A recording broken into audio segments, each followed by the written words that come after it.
दोस्तों, यदि आप भी अपनी लाइफ में कुछ नया सीखने की चाह रखते हैं तो इस चैनल को अभी सब्सक्राइब कर लें। दोस्तों, सनातन धर्म में अमावस्या और पूर्णिमा तिथि का खास महत्व है। पूर्णिमा तिथि के आते ही हिंदू मास का समापन हो जाता है। हर मास के 15 दिन पश्चात अमावस्या तिथि आती है। हर एक अमावस्या तिथि का खास महत्व है। ऐसे ही भाद्रपद मास के कृष्ण पक्ष की अमावस्या को भाद्रपद अमावस्या या भादो अमावस्या कहा जाता है। इस दिन स्नान, दान और श्राद्ध करने से खास फलों की प्राप्ति होती है। इसके साथ ही इस अमावस्या के दिन कुश यानी घास एकत्र करने की परंपरा भी है। इसी के कारण इसे कुशाग्रहणी अमावस्या कहते हैं। इसके साथ ही इस दिन कुछ खास उपाय करके कुंडली से काल सर्प दोष के दुष्प्रभावों को भी कम किया जा सकता है। आइए जानते हैं भाद्रपद अमावस्या की तिथि, शुभ मुहूर्त और उपाय। भाद्रपद माह के कृष्ण पक्ष की अमावस्या 14 सितंबर को सुबह 4:51 पर शुरू होगी और अगले दिन 15 सितंबर 2023 को शुक्रवार दिन सुबह 7:12 पर समाप्त हो जाएगी। दोस्तों, इस अमावस्या पर यदि घर में लगी तुलसी में बांध दोगे, यह चीज तो हो जाओगे हर परेशानी से मुक्त। तुलसी तो सब लगाते हैं, किंतु इस बात को बहुत कम लोग जानते हैं। तो तुलसी के नीचे बांधे ये एक चीज मां तुलसी का मिलता है। ढेर सारा आशीर्वाद माता लक्ष्मी जी होती है। आकर्षित घर में नहीं आते कष्ट। दोस्तों, तुलसी का पौधा यदि आपके घर में लगा है तो यह आपके परिवार के लिए बहुत ही लाभकारी है। तुलसी के पौधे में देवी लक्ष्मी का निवास माना जाता है और नियमित रूप से तुलसी के पौधे की पूजा करने से लाभ अवश्य मिलता है। वेद पुराण इसके बारे में विस्तार पूर्वक बताया गया है। किंतु इसी के साथ क्या आप जानते हैं, तुलसी के नीचे ये चीज बांधने पर मां तुलसी का मिलता है आशीर्वाद। आपको वो सारी खुशियां मिल जाती है जिसके आप हकदार हैं। किंतु तुलसी के नीचे ये चीज बांधना है जरूरी। आगे बढ़ने से पहले आपसे रिक्वेस्ट करते हैं कि वीडियो को लाइक जरूर करिएगा, दोस्तों को शेयर कर दीजिएगा और यदि आपने अभी तक चैनल को सब्सक्राइब नहीं किया है तो चैनल को सब्सक्राइब करके बेल आइकॉन जरूर दबाएगा। दोस्तों, कमेंट में लिखें जय मां तुलसी, जय मां लक्ष्मी। मां की कृपा सदा आपके परिवार पर बनी रहे। दोस्तों, भारतवर्ष में ही नहीं संसार के लगभग अधिकांश देशों में तुलसी को पवित्रता की दृष्टि से देखा जाता है। अनेक औषधियों गुणों से भरपूर तुलसी का धार्मिक महत्व भी है। अनेक धार्मिक अनुष्ठानों और तांत्रिक प्रयोगों में इसका उपयोग होता है। पुराणों में तुलसी को भगवान विष्णु की पत्नी होने का गौरव मिला। इसी कारण तुलसी जगत जननी भी है। परमात्मा के अनेक दुर्लभ वरदानों में परिगणित तुलसी के को अमृत का प्रतिरूप भी कहा गया है। जहां तुलसी का पौधा लगा होता है वहां ब्रह्मा, विष्णु, शंकर यानी त्रिदेवों का निवास होता है और तुलसी की पूजा करने से महापातक भी उसी प्रकार नष्ट हो जाते हैं जैसे सूर्य के उदय होने पर अंधकार नष्ट हो जाता है। शास्त्रों के अनुसार जिन घरों में तुलसी का पौधा हरा भरा रहता है उस घर में सुख, शांति और समृद्धि बनी रहती है। भगवान की पूजा और प्रसाद में तुलसी का पत्ता होना सबसे जरूरी माना जाता है, क्योंकि इसके बिना पूजा अपूर्ण मानी जाती है। इन्हीं कारणों से सभी हिंदू परिवारों में तुलसी का पौधा लगा होना जरूरी हो जाता है। यदि आपके घर में भी तुलसी है तो सुख, शांति और समृद्धि के लिए तुलसी मां को चुनरी अवश्य चढ़ानी चाहिए। अक्सर लोग जाने अनजाने में कई गलतियां कर देते हैं। वे तुलसी का पौधा तो लगा लेते हैं किंतु तुलसी मां को चुनरी नहीं ओढ़ाते, जिसके कारण उन्हें फलों की प्राप्ति नहीं हो पाती। सदैव याद माता तुलसी को चुनरी अवश्य चढ़ानी चाहिए। तुलसी पर चुनरी जरूर बांधनी चाहिए। तुलसी न केवल एक पौधा है बल्कि ये हमारे मां के समान है। कई घरों में तुलसी को चुनरी ओढ़ाकर रखा जाता है किंतु इसका ध्यान कुछ लोग ही रखते हैं। आमतौर पर लोग तुलसी को लाल रंग की चुनरी उड़ाते हैं, किंतु लाल मंगल का रंग है और तुलसी का कारक बुध है। बुध और मंगल मित्र नहीं है। बुध के अनुकूल ग्रह शुक्र और शनि है। इसलिए तुलसी जी को सफेद, चमकीली या नीली चुनरी चढ़ाना अत्यंत शुभ होता है। कई लोग ये भी गलतियां करते हैं, तुलसी की चुनरी काफी पुरानी हो जाती है या फट जाती है, किंतु एकादशी या फिर अन्य कोई शुभ दिवस पर तुलसी की चुनरी लोग बदल देते हैं। किंतु आपको ना केवल त्योहारों पर चुनरी बदलनी चाहिए बल्कि साफ सुथरी चुनरी मां तुलसी को सदैव ओढ़ानी चाहिए। बगैर के मां अच्छी नहीं लगती। तुलसी मां नाराज होती है और आपको फलों की प्राप्ति नहीं हो पाती है। दोस्तों, तुलसी में कई दिव्य शक्तियां विराजमान हैं। जो लोग तुलसी विवाह कराते हैं उन्हें कभी कष्ट नहीं आते। होती है स्वर्ग की प्राप्ति। मां बड़ी प्रसन्न होती है। शालिग्राम और तुलसी का विवाह करने से सारे अभाव, कलह, पाप, दुख और रोग दूर हो जाते हैं। दोस्तों, तुलसी के पास ये चीज कभी ना रखें। तुलसी मां होती है क्रोधित। जहां तुलसी का होता है वहां आपको अपने मुख से कड़वे बोल नहीं बोलने चाहिए। इसके आसपास जूते, चप्पल, झाड़ू, पोछा आदि रखना भी पाप माना जाता है। तुलसी के आसपास थूकना भी घोर अनर्थकारी माना जाता है। तुलसी के पास जल से भरा हुआ पात्र कभी नहीं रखना चाहिए। साथ ही तुलसी में दीपक जलाने के पश्चात दीपक को वहां से हटा देना चाहिए, क्योंकि तुलसी के नीचे बुझा हुआ दीपक रखना अशुभ माना गया है। तुलसी के पौधे में शिवलिंग और गणेश जी की प्रतिमा रखनी नहीं चाहिए। तुलसी के गमले में कोई अन्य पौधा नहीं लगाना चाहिए। तुलसी का पौधा जहां भी हो वहां पर सदैव साफ सफाई होनी चाहिए। तुलसी के पास कपड़े नहीं सुखाने चाहिए। तुलसी का पत्ता नाखून से नहीं तोड़ना चाहिए, माता क्रोधित हो जाती है।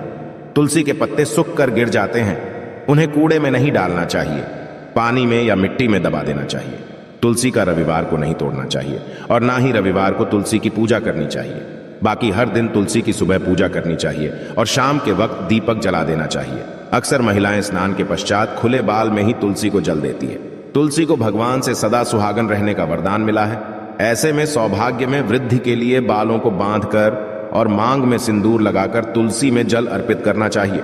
दोस्तों, चाहे मर जाना, किंतु भूल कर भी ऐसी तुलसी कभी घर में मत लगाना, नहीं तो आपके घर में सदैव परेशानी आएगी। ऐसी तुलसी कभी ना लगाए। दोस्तों, कभी भी गंदी मिट्टी में तुलसी का पौधा मत लगाना। इससे नकारात्मक ऊर्जा का साया प्रवेश कर जाता है और माता तुलसी नाराज हो जाती है।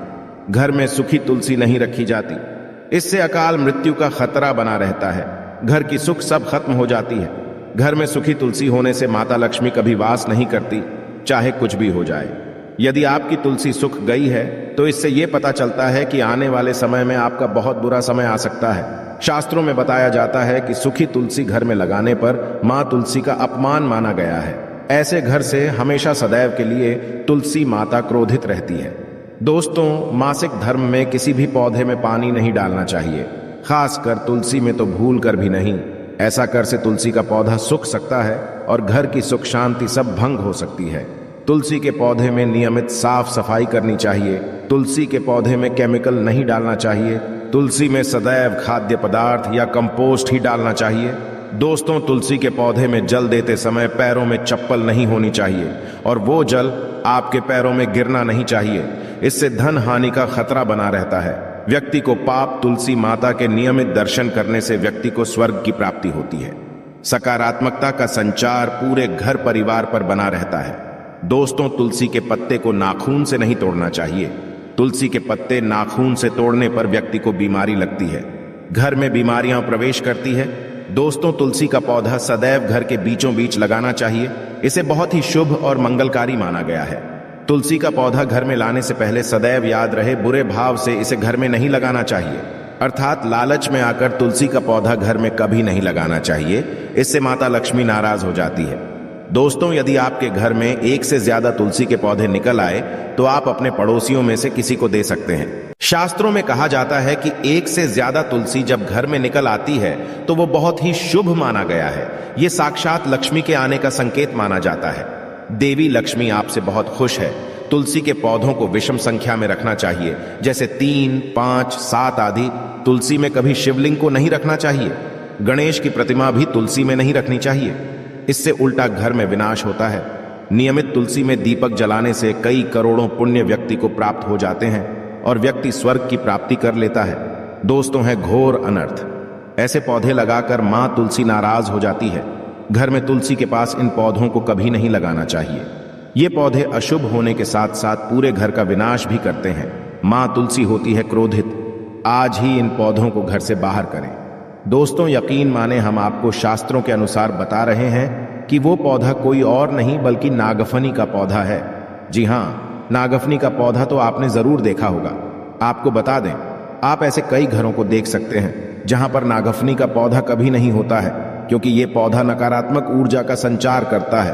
पुराणों में बताया जाता है कि जो पौधा हरी भरी कलियों की उत्पत्ति ना करके कांटे की उत्पत्ति करता हो, जिसमें पत्तियां ना के बराबर हो, ऐसे पौधों को घर में कभी नहीं लगाना चाहिए।